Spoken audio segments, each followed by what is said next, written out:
Good morning everyone, সবাইকে actually এই ব্লগটা যেহেতু সকালবেলা থেকে শুরু করলাম, আজকের সকালটা ভীষণ স্পেশাল। আজকে পুনমের গল্পের নতুন একটা ছোট্ট চ্যাপ্টার, কিন্তু ভীষণ স্পেশাল চ্যাপ্টার। সেটা হচ্ছে আজকের ডেটটা হচ্ছে 14th ডিসেম্বর 2025।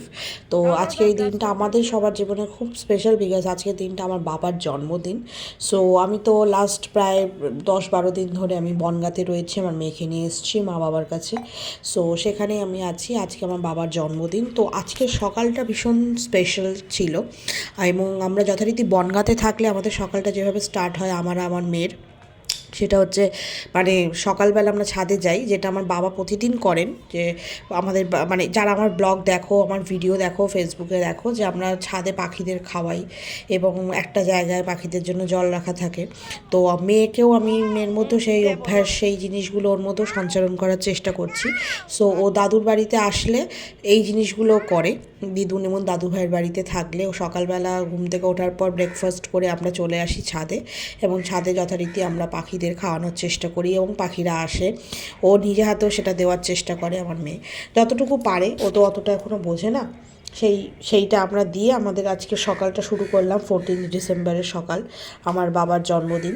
সো এবছরটা আমরা মানে ওই ঘরোয়াভাবে, কোনো বিশাল বড় সেলিব্রেশন কিছু না, যথারীতি মা সকালবেলা পুজো দিয়ে দিয়েছে। আমাদের বাঙালি ঘরে যেটা হয় জন্মদিন, বাঙালি হিন্দু ঘরে যে ঠাকুরের পুজো দিয়ে আমরা শুরু করি।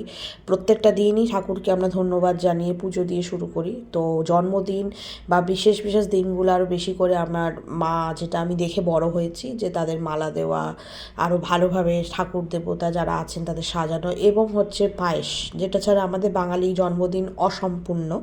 সো সেই পায়েসটা মা বানিয়েছে, এবং আমি মানে ঠাকুরকে উৎসর্গ করা হলে আমি স্নান করে উঠে আমি আমার হাত দিয়ে, মা বললো যে তুই দে।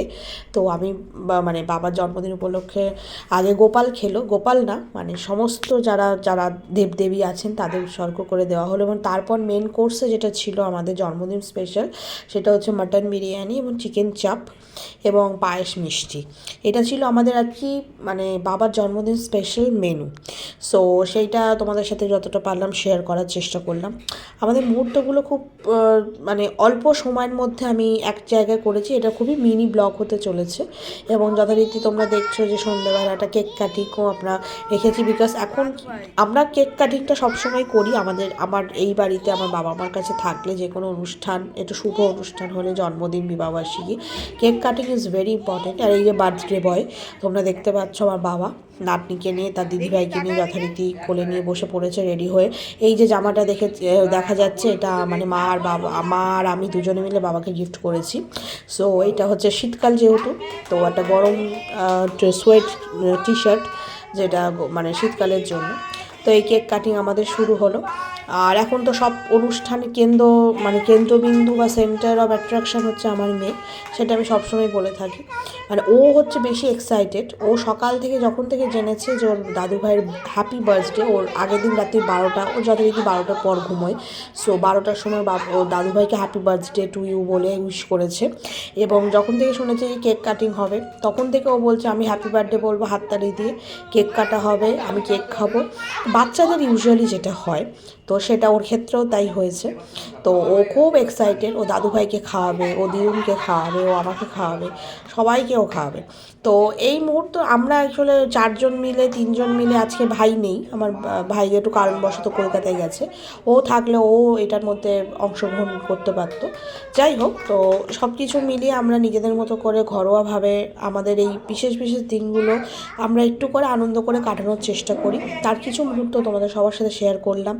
ভালো লাগলে বারবার একটা কথাই বলি, যে শেয়ার করো আমার ভিডিওগুলো, ব্লগগুলো, লাইক করো, কমেন্ট করো। ইউটিউব চ্যানেল পুনমের গল্প @পুনমের গল্প, আর ফেসবুক প্রোফাইল পুনম ঘোষ, সেখানে পুনমের গল্প।